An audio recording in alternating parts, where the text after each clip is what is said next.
할렐루야. 우리 주님의 은혜가 우리 목양의 모든 가족들에게 풍성하게 임하기를 축복합니다. 오늘은 요한복음 17장 4절에서 5절 말씀 통해서 내가 하라고 주신 일이라고 하는 제목으로 하나님 말씀을 생각해 보고자 합니다. 우리 인생에 각자가 갖는 사명이 있다라고 하는 것입니다. 우리는 그 사명을 발견하고 또한 그 사명을 위해 살다가 또한 그 사명을 마치는 시간, 마치는 때에 또 우리가 하나님의 부르심을 받고 천국으로 간다라고 하는 것을 우리가 생각하고 살아갑니다. 오늘 본문 4절 말씀에 예수님께서는 아버지께서 내게 하라고 주신 이 일을 내가 이루어 아버지를 이 세상에서 영원롭게 하였사오니 말씀합니다. 예수님은 하나님께서 내게 주신 사명, 내가 이루라고 주신 그 일이 있다라고 말씀하고 있습니다. 하나님께서 내게 이루라고 주신, 하라고 주신 일이 있다라고 하는 것이죠. 그 일을 내가 이루면서 하나님 아버지의 이름을 영원롭게 했다, 이렇게 고백하고 있습니다. 그렇다고 하면 우리도 똑같이 하나님께 받은 그 사명이 있고 맡겨진 일이 있다라고 하는 것이죠. 또한 그 일을 이루면서 살아가는 것이 예수님처럼 하나님께 영광을 돌리는, 하나님을 영화롭게 하는 일이 되어지고 또한 우리의 믿음의 목표가 되어야 한다 할 것입니다. 예수님에게 하나님께서 주신 일이 무엇이라고 성경은 말합니까?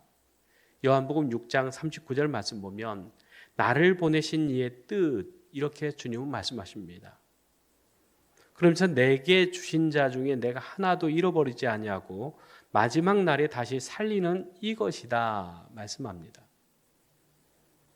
나를 보내신 이의 뜻, 하나님 아버지의 뜻이 무엇이냐? 내게 주시는 자 중에 내가 하나도 잃어버리지 않고 마지막 날에 다시 살리는 것이다, 이렇게 말씀하시는 거죠. 즉 다시 살리는 것이 하나님께서 내게 주신 사명, 일이다, 이렇게 말씀합니다. 즉 다시 살리는 것은 무엇을 말합니까? 구원을 의미하고 있습니다. 마태복음 1장 21절 말씀 보면 그가 자기 백성을 그들의 죄에서 구원할 자이다 말씀합니다. 예수님은 이 세상에 오셔서 자기 백성들의 죄를 구원하는 일을 위해서 주님은 오셨다라고 하는 말씀입니다. 그런데 어떤 사람들을 구원하신다고 말씀하십니까? 예수님께서 세상에서 죄인들을 구원하시기 위해서 오셨다라고 하시는데 예수님께 구원할 자들은 바로 하나님께서 맡겨주신, 하나님께서 주신 자들이다, 그렇게 말씀하고 있습니다. 예수님은 세상에서 또 우리 죄에서 구원하시기 위해서 십자가를 대신 지셨고 그 대속의 피를 흘리셨다라고 하는 말씀입니다. 그리고 다시 살아나심으로 우리에게 영생의 길을 열어주셨습니다. 이것은 예수님 자신의 뜻이 아니라 하나님 아버지의 뜻이라고 말씀하고 있습니다. 그 아버지의 뜻을 이루기 위해서 자신이 세상에 오셨다라고 하는 말씀입니다. 예수님이 세상에 오셔서 철저히 하나님의 말씀에 순종하며 사셨습니다.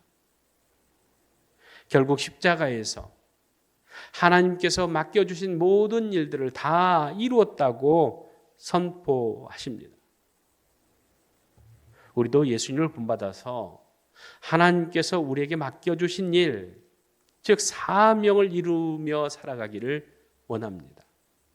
그것이 하나님 아버지를 영화롭게 하는 일이라고 하는 말씀입니다.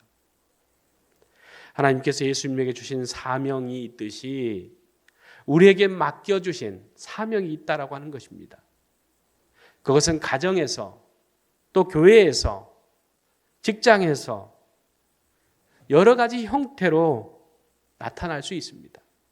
하지만 모든 것은 하나님을 영화롭게 하는 것이 되어야 한다는 것이 우리 모두 그리스도인들의 공통된 사명이라고 하는 것입니다. 그래서 마태복음 28장 19절에서 20절 말씀에 보면 너희는 가서 모든 민족을 제자로 삼아 아버지와 아들과 성령의 이름으로 세례를 베풀고 내가 너희에게 분부한 모든 것을 가르쳐 지키게 하라 말씀합니다. 이것은 십자가의 증인의 사명이 우리에게 있다고 하는 것입니다. 복음 전파하는 사명이 우리에게 있다고 하는 것입니다. 그래서 너희는 가서 모든 민족을 제자로 삼으라. 모든 민족에게 복음을 전하라. 모든 사람들에게 십자가의 그 구원을 알리라고 하는 것입니다. 또한 예수님께서는 요한복음 13장 34절 35절 말씀에 새 계명을 너희에게 주노니 서로 사랑하라. 내가 너희를 사랑한 것 같이 너희도 서로 사랑하라. 너희가 서로 사랑하면 이로써 모든 사람이 너희가 내 제자인 줄 알리라 말씀하십니다. 예수님은 내가 너희에게 새 계명을 준다 말씀하십니다. 그것이 서로 사랑하는 것이다 말씀하시는데 너희가 서로 사랑하는데 어떻게 사랑할 것이냐? 내가 너희를 사랑한 것 같이 너희도 서로 사랑하라고 말씀합니다. 그 사랑으로 우리가 서로 사랑할 때에 세상 모든 사람들이 너희가 내 제자인 것을 알게 될 것이다 말씀하십니다. 또 로마서 12장 2절 말씀에 너희는 이 세대를 본받지 말고 오직 마음을 새롭게 함으로 변화를 받아 하나님의 선하시고 기뻐하시고 온전한 뜻이 무엇인지 분별하라 말씀합니다. 하나님께서 기뻐하시는 삶을 살아가라고 하는 것이죠. 그렇게 사는 것이 세상과 구별된 거룩한 삶이 되어진다 말씀하고 있습니다. 그러므로 우리가 예수 그리스도의 증인으로서 또한 사랑과 섬김으로써 또 거룩한 삶을 살아감으로써 하나님께서 우리에게 맡겨주신 그 사명을 이룰 수 있다라고 하는 것을 말씀해 주고 있습니다. 그런데 이러한 삶이 결코 쉬운 삶은 아닙니다. 사명을 감당하려고 하면 때로는 고난과 핍박과 어려움과 또한 도전이 도사리고 있습니다. 그러나 그때에도 하나님은 우리가 감당할 수 있도록 힘을 주신다라고 하는 믿음을 가져야 됩니다. 빌립보서 4장 13절 말씀 보면 내게 능력 주신 자 안에서 내가 모든 것을 할 수 있느니라 말씀하십니다. 우리는 능력이 없습니다. 힘도 없습니다. 연약합니다. 부족합니다. 그렇기 때문에 어떤 일을 이루려고 하지만은 하나님이 기뻐하신 일을 하려고 하지만 내 힘으로 내 능력으로 할 수 없다고 하는 겁니다. 하나님께서 맡겨주신 사명 또한 그 사명을 우리가 이룸으로써 하나님께 영광을 돌리는 그러한 삶을 살기를 원하지만 우리는 쉽게 넘어지고 포기하고 만다라고 하는 것입니다. 그때 우리에게 필요한 것이 무엇입니까? 내게 능력 주시는 자가 있다라고 하는 것입니다. 그 능력으로 우리가 모든 것을 해야 된다고 하는 것이에요. 그래서 내게 능력 주시는 자 안에서 내가 모든 것을 할 수 있다라고 하는 그 믿음을 갖고 살아갈 때에 하나님께서 우리에게 주신 사명을 우리가 따라 살 수 있고 또한 그 사명에 우리가 응답해서 하나님의 뜻을 이룰 수 있다라고 하는 말씀입니다. 그러면서 로마서 8장 18절 말씀에 생각건대 현재의 고난은 장차 우리에게 나타날 영광과 비교할 수 없다. 그렇게 말씀합니다. 우리가 사명을 감당하다가 때로는 고난을 당하고 환난을 당하지만 그러나 우리에게 장차 나타날 영광은 그 고난과 비교할 수 없다라고 말씀하고 있습니다. 예수님께서 사명을 위해서 하나님께서 주신 그 일을 이루기 위해서 사셨던 것은 바로 하나님께 영광을 돌리기 위함이었고 또한 하나님께 영광 돌리는 그러한 삶이 또 자신의 영광이 되어짐을 믿고 살았기 때문입니다.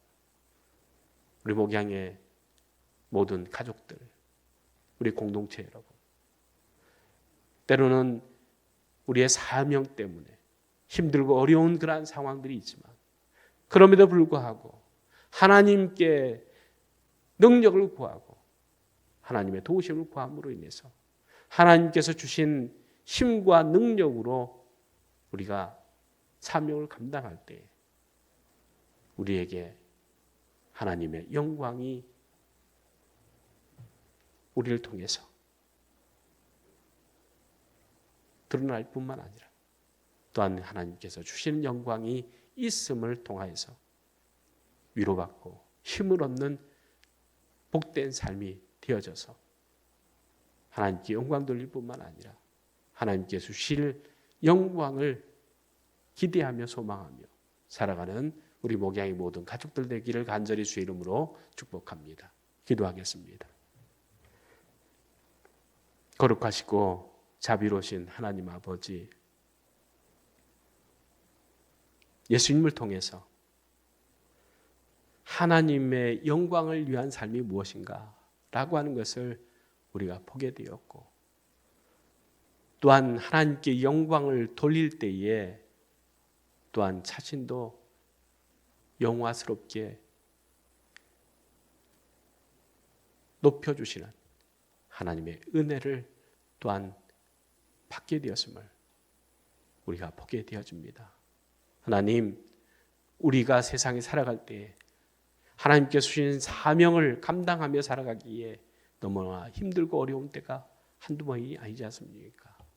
그럼에도 불구하고 하나님의 영광을 위해서 살아야만이 하나님께서 주시는 영광이 있음을 우리가 생각하면서 오늘도 믿음으로 고난을, 환난을 이겨내며 하나님께 영광 돌리는 복된 삶을 살아갈 수 있도록 힘과 능력을 더하여 주시옵소서. 예수님의 이름으로 기도드리옵나이다. 아멘.